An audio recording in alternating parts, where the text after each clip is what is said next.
Since the inauguration, Donald Trump has flipped on a couple of his most publicized, clearest economic positions, things that he was likely to do were he to become president. For instance, he repeatedly said that he would label China a currency manipulator once he becomes president. In the past week, he's announced that he's not going to do that, saying the reason is that he needs China's help to deal with North Korea. Okay, perhaps. Also, he repeatedly said that he was likely to remove effectively the tax break for so-called carried interest for a certain class of people working in Wall Street. And he hasn't said that he's not going to do that, but he's taken effectively no action, and we're nearing the 100-day point in his presidency so far.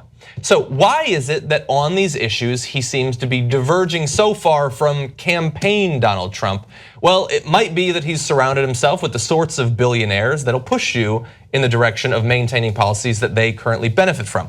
One of those billionaires is Steve Schwarzman, head of the Blackstone private equity group. Now I know, David, you have an article coming out specifically about some of the positions he's staked out on those particular issues too, and his business connections with China, the number of different industries he has there.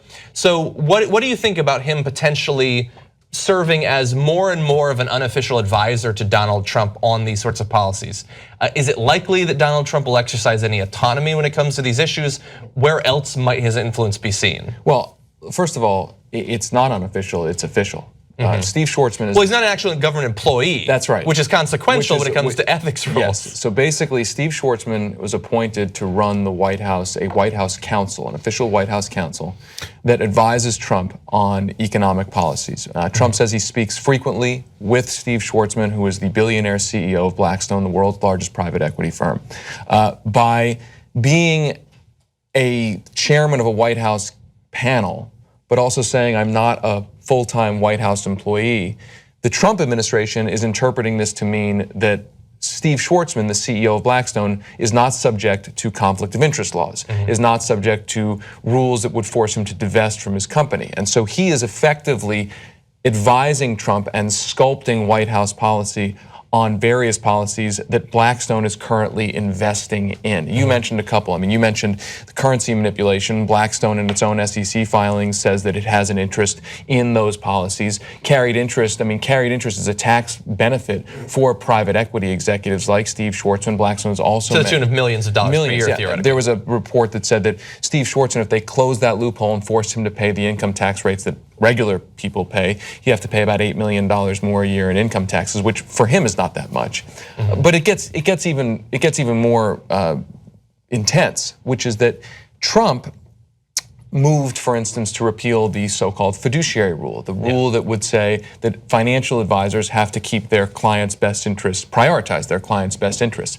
Blackstone has a vested interest in that rule not going forward, because that rule makes it much harder for Blackstone to access the multi-trillion-dollar world of 401ks and IRAs. Schwarzman has said it is our dream to get into that multi-trillion-dollar retail business, and our article, which is now up at ibtimes.com, details how the fiduciary rule makes it much harder for them to get involved in that. Same thing with the infrastructure bill. Trump has floated an infrastructure with concepts that would essentially move infrastructure money through Wall Street intermediaries to allow Wall Street to manage the building of public assets. Guess what? Blackstone has recently said it wants to expand into investing in infrastructure. Same thing with drilling. Blackstone has been investing in offshore drilling, distressed offshore drilling companies as a private equity firm at the very same time that Trump is moving forward with rules and legislative proposals to expand offshore drilling. So essentially what you have, I mean, this is a really naked example of this, where you have literally the person who is in Donald Trump's ear advising him on economic policy, a guy who at the White House said, cabinet secretaries are presenting their ideas to me. He just said that him and his counsel. This same person runs the biggest private equity firm in the world that is literally investing in the very same areas and businesses that Trump's new policies affect and shape. Okay, so let me go even a little further. So he is, as David's been telling you, he's the chair of Trump's Strategic and Policy Forum. That means that Trump is turning to him for policy and strategy on these economic issues. So and by his own admission, according to the SEC filings, he's saying, look, if they raise tariffs on China, we're going to lose a tremendous amount of money. And we know for a fact, not only David's reporting, Politico's reporting, inside officials at the White House saying, the Schwarzman saying, don't raise tariffs on China. Yeah. And Trump is listening to him. And Blackstone has put out public statements specifically on those issues. Also publicly said carried interest would cost us a tremendous amount of money if you took that tax privilege away from them. Number two, they said that in public that it would adversely affect their ability to recruit, retain, and motivate their talent. Yeah, because I mean, if we only pay our mid-level executives $11 million instead of $12 million a year, I do declare, where will we find talent? Might as well just drive a taxi at that point. Yeah. So that gets us to who is Donald Trump. So because on the campaign trail, he said over and over again that he would raise the tariffs on China, that they were currency manipulators, and that he would punish them for that, and he would label them as so. Now, did he mean any of it? First of all, a Trump friend and aide, an advisor that is close to him, said, well, he doesn't have deep knowledge of the country. Okay, referring Which to China. country? China. Well, us too, I'm sure. But so, in other words, he didn't know what the hell he's talking about. You know why? Because as I told you during the campaign, all he was doing was A/B testing the crowd. So he would do things like in the beginning, like, I'll tell you what. You know what the real problem is? Bangladesh, crickets. Or Botswana, crickets. Or China. I knew it, the real problem is China. That's what the problem is. And what they're doing, well, you know what? We should lower tariffs on them. Crickets, right? We should raise tariffs on them. That's it, that's what I meant, raise tariffs on China. What's China, right? He doesn't know. So when you take the fact that he's completely ignorant by the admission of his own friends and allies, of not only of China, but also economic policy. He just inherited the money. He runs a bunch of golf courses and is near bankruptcy on some of them. Again, he doesn't know anything about business. He went bankrupt 6 different times. You take it with the fact that he's a pathological liar. Again, in another report, one of his closest friends said, look, we know Donald, we like Donald, he's a good guy. You know, he tells one thing and then he says another thing. That's who he is. Don't take him literal. Yeah, he's a pathological liar. So is he gonna keep his word to you, the voters? That's a good one. He doesn't keep his word to his best friends, and they already know it. And then finally, he's easily influenced. This is in every report about him. Whoever's the last guy in the room, he's like, well, okay, because he has an empty head. If you don't have anything in your head, the last guy in the room wins. And the last guy in the room now is Steve Schwarzman. So he himself, Trump, talked about how, well, Steve was telling me about China. I didn't, and he was telling me all these things I didn't know. Yeah, of course he's telling it to you from his perspective. He's not telling it to you from like, this is what's good for America or American voters. He's saying this is what's good for Blackstone, one of the largest financial institutions in the world. The guys that you ran against, you ran your campaign against. So he's a complete and utter fraud. Of course he's gonna listen to Steve Schwarzman. Steve Schwarzman just in this election cycle gave $5.5 million in legalized bribes to the Republican Party. Of course he's gonna listen to Schwarzman and not you guys. See, you seem so concerned about him, and I get that, but I want to put you at ease because a Blackstone spokesperson put out a comment, because there's all this news now, saying just as Mr. Schwarzman has assisted presidents from both parties in the past, he has provided his views to President Trump when asked. His only reason for doing so is serving the common good and helping produce positive results for the American people. Now, to be clear, I was in touch with that spokeswoman. Oh, really? I was, yeah, for our story. Do you feel better now? Well, I don't feel better now. Okay. But they would not offer a comment at all on a very simple question, which was, is Mr. Schwarzman evading federal ethics laws that are designed to say you can't be a recurrent, regular advisor to a president and also keep a financial interest in the business that you're advising him on? I mean, that's to me, that is the key issue here. This is not somebody who happened to have a meeting with the president. This is somebody who is running a White House policy council, who is bragging to the press, saying cabinet secretaries are presenting, that's his word, presenting their ideas to our council. for federal policies.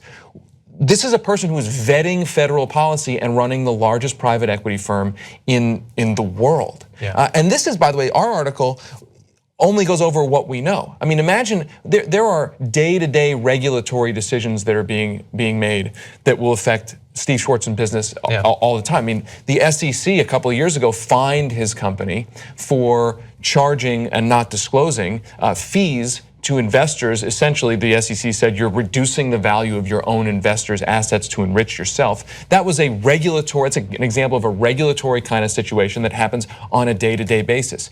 If you are a regulator evaluating different cases to look at, and you know that way up the food chain, the CEO of this one firm has the ear of the biggest boss in the world, is that going to change your regulatory decisions, especially if you know that CEO is running the company and has that ownership stake in the company? Well, and look, this is why people need to push on this, because it might be a little bit harder in the case of Steve Schwarzman, but we had a very similar situation with Ivanka Trump just a few weeks ago, where they had made it fairly clear they have no interest in her actually being an official member of the White House. So despite the fact that she's sitting in on meetings with foreign dignitaries and being involved in conversations that have economic effects on her businesses, we pushed back on that. People pushed back on that, and then eventually she had to say that she would comply with the ethics rules.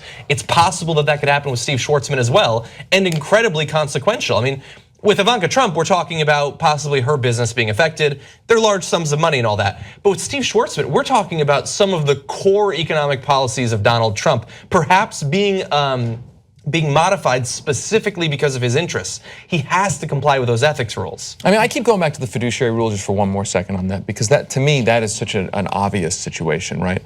The day that Steve Schwarzman convenes his first White House council meeting in the White House, Trump issues the executive order to delay the fiduciary rule. The fiduciary rule's core regulation is you as a financial advisor must prioritize your client's best interests. And Blackstone has said that that is a threat to its business. So the convergence of that situation in the White House, delaying a fiduciary rule that simply says you have to act in the best interest of your clients, and the company who's the CEO is advising you, is in the White House advising you on economic policy. I mean, that is the most illustrative example of exactly why this is so problematic. Yeah. So look, the good news here is that this will be Trump's downfall. I don't mean in the actual legal proceedings, et cetera. I just mean in the polls and among his own supporters. Yeah. Because look, when you have a company like Steve Schwarzman, that's company Blackstone, and they use as an excuse, he's advised presidents that are also Democrats. Yeah, I know the Democrats also take legalized bribes. That's what we've been talking about all the time. They say, oh well, Obama also met with the CEO of GE. Yeah, I know. And we talked about it, and we said how terrible that was, that is not a neutral person. They have vested interests, right? And that you should be aware of that. Now this is worse because Trump is being directly guided. He made him the chair of this policy and strategy forum.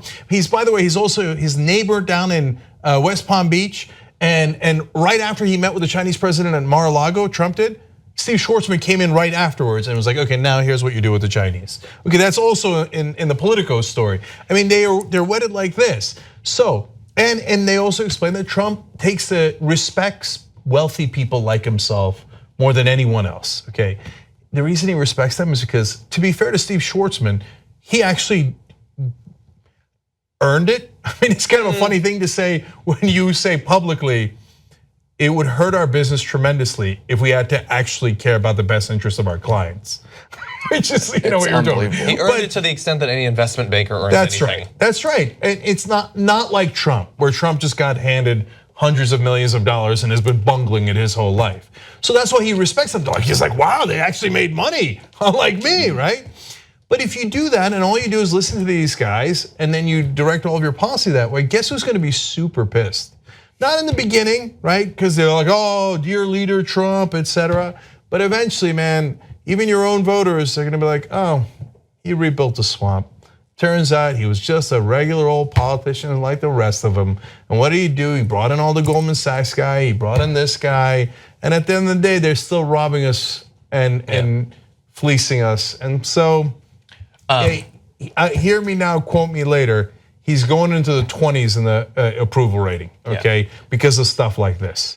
Young Turks now has over 6 billion lifetime views. You know who did that? You did that. We're now larger than CNN, ABC, you name a news network online, we're larger than them. And you built all that as everyone scoffed and didn't believe. And here we are, guys, thanks to you. Build independent media together with us at tytnetwork.com/join.